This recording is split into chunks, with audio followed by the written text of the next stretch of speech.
अस्सलाम वालेकुम फ्रेंड्स, मैं हूं शहजाद मुगल और आप देख रहे हैं टेक्नोलॉजी यूट्यूब चैनल। फ्रेंड, जब भी हमारी ये जूसर ग्राइंडर काम नहीं करती, चलती नहीं है, वैसे इसे करंट देने से ये घूमती भी है, लेकिन इसके ऊपर जब भी हम जूसर या ग्राइंडर लगाते हैं तो वो काम नहीं करती, आवाज़ आती रहती है, लेकिन ये ऊपर वाला हिस्सा इसका घूमता नहीं है। तो हर दफ़ा इस ऊपर वाले हिस्से का फॉल्ट नहीं होता। अगर ये ठीक भी है, चल भी रही है, तो फिर भी इसके इस वाले हिस्से को आपने गौर से देखना है। जिस तरह इसके अंदर देख सकते हैं कि इसके जो दंदे हैं, ऊपर वाले इसके जो कट हैं, वो घिस चुके हुए हैं। बिल्कुल यहाँ पे आप देख सकते होंगे, बिल्कुल इसके कट ख़त्म हो गए हैं। तो जब तक हम इसे चेंज नहीं करेंगे तब तक ये जूसर ग्राइंडर काम नहीं करेगा। लेकिन ये ऐसे हुआ क्यों है, हम इस चीज़ पे भी बात करेंगे और नेक्स्ट टाइम ऐसा ना हो इस चीज़ पे भी बात करेंगे। तो सबसे पहले तो इसे चेंज करने वाला काम कर लेते हैं, जो ज़्यादा ज़रूरी है, क्योंकि इसे चेंज किए बगैर ना तो इसके ऊपर गाजर जूस वाला पोर्शन चलेगा और ना ही कोई मसाला पीसने वाला कोई ग्राइंडर इसके ऊपर चल सकेगा, क्योंकि इसका मेन पार्ट ही इस वक्त ख़राब है जो कि उसको चला ही नहीं सकेगा। हालांकि आप देख सकते हैं कि इसके नीचे वाला हिस्सा बिल्कुल ठीक है, उसके दंदे बिल्कुल ठीक है, लेकिन इसके ख़राब हो चुके हैं, जो इनके अंदर फंसते हैं और ये चलती है। तो जितना मर्जी इसके ऊपर रख के दबा लें, जो भी कर लें, तो ये घूमेगी नहीं, मूव नहीं करेगी। तो इसे हम खोले बगैर ही इसका ये ऊपर वाला व्हील चेंज कर लेंगे। खोले बगैर किस तरह चेंज होगा, बहुत आसान है। आपको इस तरह की लॉक प्लासी चाहिए होगी, इससे आमतौर पे लॉक लगाया भी जाता है, खोला भी जाता है। अदरवाइज इस तरह का जो एक बड़ा वाला पेचकस होता है, अगर वो पेचकस आप घर में बना के रख लें, उसके अंदर से यहाँ से रेती से थोड़ा सा पार्ट उसका घिसा लें, तो ये दो मुंह वाला पेचकस बन जाता है। तो दो मुंह वाले पेचकस से हम किसी भी ग्राइंडर का काम कर सकते हैं। इसके अंदर चूड़ी उल्टी होती है हमेशा, जिस तरह हमारी गैस के इंस्ट्रूमेंट की चूड़ियाँ उल्टी होती हैं, इसी तरह ग्राइंडर जूसर की भी चूड़ियाँ उल्टी ही होती हैं।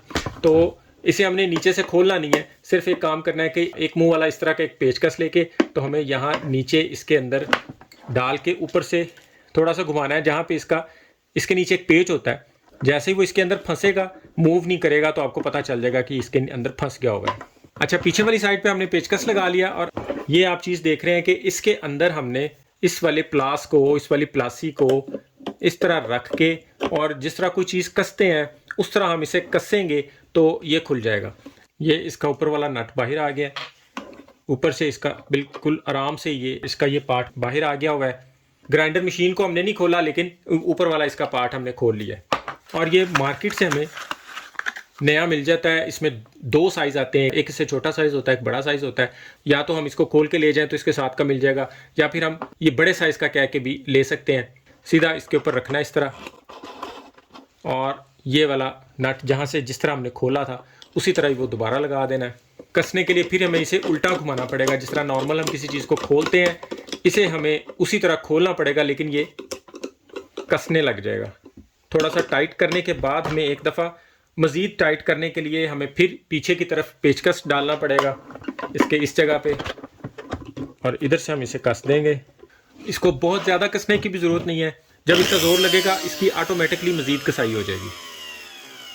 हार्डली 5 मिनट के अंदर अंदर हमने इसका ये ऊपर वाला पूरा पार्ट चेंज कर लिया है। इसे जूसर ग्राइंडर का गियर भी कहते हैं, लेकिन आप मार्केट से इसे जूसर ग्राइंडर की मेन गरारी कह के भी परचेज कर सकते हैं। अब बात कर लेते हैं कि इसके ये ऊपर वाले दंदे ख़राब क्यों होते हैं। तो उसकी मेन वजह ये होती है कि जब भी जूसर ग्राइंडर का ऊपर वाला पार्ट, ये ऊपर वाली इसकी ग्राइंडर डब्बी ख़राब हो जाती है और हम ये मार्केट से नहीं लेके आते हैं, तो वो अच्छी क्वालिटी की नहीं होती, देसी होती है। इसके अंदर जो बुश होता है, जिसके अंदर ये इसका ऊपर वाला ब्लेड घूमता है, ये अच्छे वाला नहीं होता। ये थोड़ी देर चलने के बाद ही ज़्यादा घिस जाता है और इसके अंदर प्ले आ जाती है। लाइक आप देख सकते हैं कि ये देखें, इसके अंदर अगर आप जूस बनाते हैं या कोई मिल्क शेक बनाते हैं या शेक बनाते हैं, तो इसके अंदर से भी पानी नीचे की तरफ आ जाता है। और सेकेंडली, जब इसके अंदर प्ले आ जाती है तो ये इस तरह ऊपर नीचे भी मूव करता है और साइडों पे भी मूव करता है। तो फिर जब इस मशीन के ऊपर हम इसे लगाते हैं और जब ये घूमता है, तो फिर ये ब्लेड इसके साथ नीचे टच करके चलने के बजाय अपनी जगह से इतना ऊपर आ जाता है। जब ये इतना ऊपर आ जाता है तो आप ये देख सकते हैं कि अभी भी वो शायद नीचे वाली ग्राइंडर को नहीं घुमा रहा। यहाँ पे जोर ले रहा है, लेकिन यहाँ पे ये जोर नहीं ले रहा। तो नॉर्मली घर में जूसर ग्राइंडर ख़वातीन यूज़ करती हैं, तो उनको इस तरह की टेक्निक का इतना ज़्यादा पता नहीं होता। तो अगर हम इस कंडीशन में इसे दोबारा यूज़ करते हैं, तो ये ठीक 5 से 10 मिनट के अंदर अंदर इसकी ये ऊपर वाली गरारी दोबारा ख़राब हो जाएगी। तो इसको चेंज करना भी लाजमी था। इसको चेंज करने के बाद इसको जिसने ख़राब किया है उसे भी ठीक करना है। इसके ऊपर रख के अगर हम इसे हाथ से घुमाते भी हैं, चलाते भी हैं, तो ये बिल्कुल ठीक चलेगी। लेकिन जैसे हम इसके अंदर कुछ चीज़ डालेंगे, इसमें वज़न आएगा, तो ये वज़न से या घूमने के ज़ोर से ये ऊपर को हो जाएगी और फिर ये चलना बंद हो जाएगी। जब ये इस कंडीशन की बजाय इस कंडीशन पे चलेगी, तो इसके भी ये ऊपर वाले दंदे घिसेंगे और इसके भी ऊपर वाले दंदे घिसना शुरू हो जाएंगे और इसकी तरह बिल्कुल फ्लैट हो जाएंगे।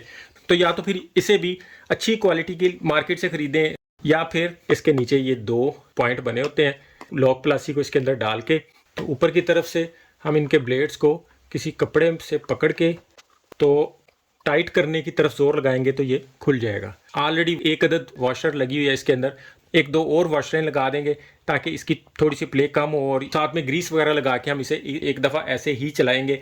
अदरवाइज़ इसको बिल्कुल परफेक्ट चलाने के लिए ब्लेड इसका यही चलेगा, लेकिन इसके अंदर नया बुश लगेगा। तो ऐसी सूरत में आप ये पूरा पार्ट ही नया भी ले सकते हैं, क्योंकि अगर आप ये लोकल खरीदते हैं तो ये कुछ अर्सा ही चलता है, उसके बाद आपको इसे चेंज करना पड़ा करेगा। पहले जो बहुत ज़्यादा प्ले थी अब वो कम हो गई है। अब ये एक दफ़ा फिर काम करने के लिए रेडी है, इसे चला के भी देख लेते हैं। तो इस तरह फ्रेंड्स हमने इस जूसर ग्राइंडर को घर में ही ठीक कर लिया है। कोई इसमें ज़्यादा खर्चा नहीं है। 200 की ये आपको पुली मिल जाती है। अगर इसकी ये नीचे वाली पुली ख़राब हुई है तो सिर्फ 50 रुपये में ये पुली मिल जाती है। ऊपर वाला ब्लेड भी इसी तरह 100-150 रुपये का मिल जाता है। इसके सारे पार्ट्स सस्ते सस्ते से होते हैं, लेकिन ये बार बार ख़राब होने वाली चीज़ है। इसलिए अगर हम सिर्फ एक इस तरह का प्लास घर में ला के रख लें तो इस जूसर ग्राइंडर के छोटे मोटे मसले हम घर में थोड़े से टाइम में, थोड़े से पैसों में और ऑन द स्पॉट ठीक कर सकते हैं। लास्ट वीडियो में मैंने इसकी बॉडी के ऊपर ये अलग से अटैचमेंट लगा के भी दिखाई हुई है, आप वो भी वीडियो चैनल पर देख सकते हैं। उम्मीद है वीडियो अच्छी लगी होगी। वीडियो पसंद आए तो इसे लाइक और दोस्तों में शेयर लाजमी कीजिएगा। चैनल पर नए हैं तो सब्सक्राइब करके बेल के आइकन पर प्रेस करके ऑल पे प्रेस करना मत भूलिएगा, ताकि हमारा राब्ता बना रहे। अभी के लिए इतना ही। अपना और अपनों का ख्याल रखिएगा। बहुत बहुत शुक्रिया। अल्लाह हाफिज़।